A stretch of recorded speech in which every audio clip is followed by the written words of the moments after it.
Netflix पर recently आई एक Bollywood movie हक इस वक्त काफ़ी चर्चा में है। मूवी में यामी गौतम ने शाजिया बानो का किरदार निभाया है और इमरान हाशमी उनके पति के रोल में है।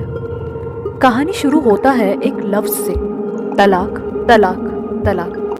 ये रही महर की रकम, अब आज से हमारा कोई रिश्ता नहीं है। तलाक तलाक तलाक। और वहीं से शुरू होता है एक इंटेंस कोर्ट रूम बैटल जो सिर्फ एक औरत की नहीं थी बल्कि पूरे देश के कानून की कहानी है।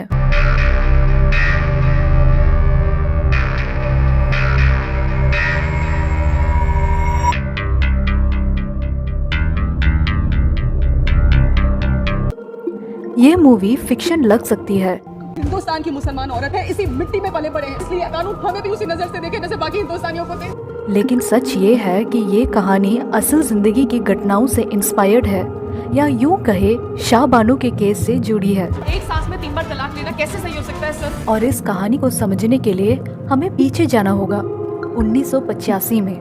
1985 में सुप्रीम कोर्ट ने शाह बानो केस में एक हिस्टोरिक जजमेंट दिया। कोर्ट ने कहा कि शाह बानो को सेक्युलर लॉ के अंडर मेंटेनेंस मिलनी चाहिए, बिल्कुल वैसे ही जैसे इंडिया के किसी भी डिवोर्स्ड वुमेन को मिलती है। लेकिन यही से पॉलिटिक्स और रिलीजन का टकराव शुरू हुआ। राजीव गांधी की कांग्रेस गवर्नमेंट पर ऑर्थोडॉक्स मुस्लिम ग्रुप्स के मास प्रोटेस्ट का प्रेशर पड़ा और फिर 1986 में लाया गया Muslim women protection of rights on divorce act 1986।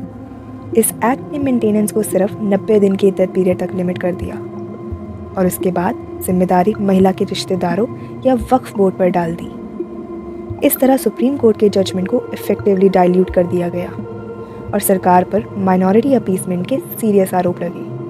Minority appeasement माने वोट्स के लिए किसी माइनॉरिटी ग्रुप को स्पेशल फेवर्स देना। अब बात करते हैं 3 तलाक की। 3 तलाक या तलाक ए बिद्दत एक ऐसा तरीका था जिसमें एक मुस्लिम पति एक ही बार में तलाक 3 बार बोलकर, लिखकर या इलेक्ट्रॉनिकली जैसे व्हाट्सएप, ईमेल, एसएमएस से अपनी पत्नी को तुरंत और परमानेंटली डिवोर्स दे सकता था। ना कोई वार्निंग, ना डिस्कशन, ना सेकेंड चांस। और इस प्रैक्टिस के खिलाफ सबसे स्ट्रॉन्ग आवाज़ उठी 2017 में Shayara Bano versus union of India case के थ्रू। शायरा बानो के पति ने 15 साल की शादी के बाद उन्हें 3 तलाक दे दिया। इसके बाद शायरा ने सुप्रीम कोर्ट में राइट पिटीशन फाइल की। राइट पिटीशन मतलब जब आपके फंडामेंटल राइट्स का वायलेशन होता है तो आप सीधा हाई कोर्ट या सुप्रीम कोर्ट का दरवाज़ा खटखटा सकते हो। शायरा बानो ने 3 तलाक को अनकॉन्स्टिट्यूशनल चैलेंज किया। लंबी सुनवाई के बाद सुप्रीम कोर्ट ने कहा इंस्टेंट ट्रिपल तलाक अनकॉन्स्टिट्यूशनल है और पार्लियामेंट को अप्रोप्रिएट लेजिस्लेशन लानी चाहिए।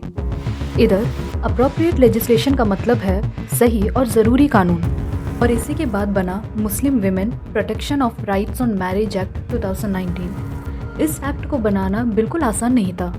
इस केस में 5 डिफरेंट कम्युनिटीज़ के जजेस शामिल थे: पारसी, सिख, क्रिश्चियन, हिंदू और मुस्लिम। काफ़ी ऑपोजिशन, लंबी डिबेट्स के बाद ये एक्ट 30 जुलाई 2019 को पास हुआ और 1 अगस्त 2019 से पूरी इंडिया में लागू हो गया। इस लॉ के अंडर इंस्टेंट ट्रिपल तलाक इलीगल और वॉइड है, चाहे फिर वो स्पोकन हो, रिटन हो या इलेक्ट्रॉनिक। और साथ ही साथ हस्बैंड को 3 साल तक की जेल भी हो सकती है।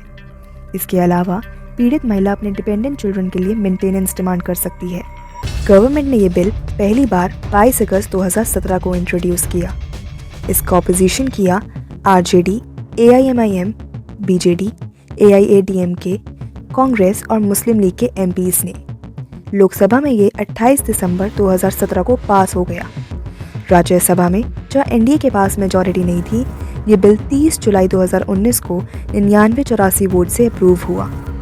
ये बीजेपी गवर्नमेंट के लिए एक बड़ा पॉलिटिकल विन था। तो जब आप नेटफ्लिक्स पर हक देखते हो तो याद रखिए, ये सिर्फ एक कोर्ट रूम ड्रामा नहीं है। ये कहानी है उन औरतों की जिन्होंने एक लफ्ज़ के खिलाफ पूरे सिस्टम को चैलेंज किया। ये कहानी है लॉ, फेथ और जस्टिस के बीच की लड़ाई की।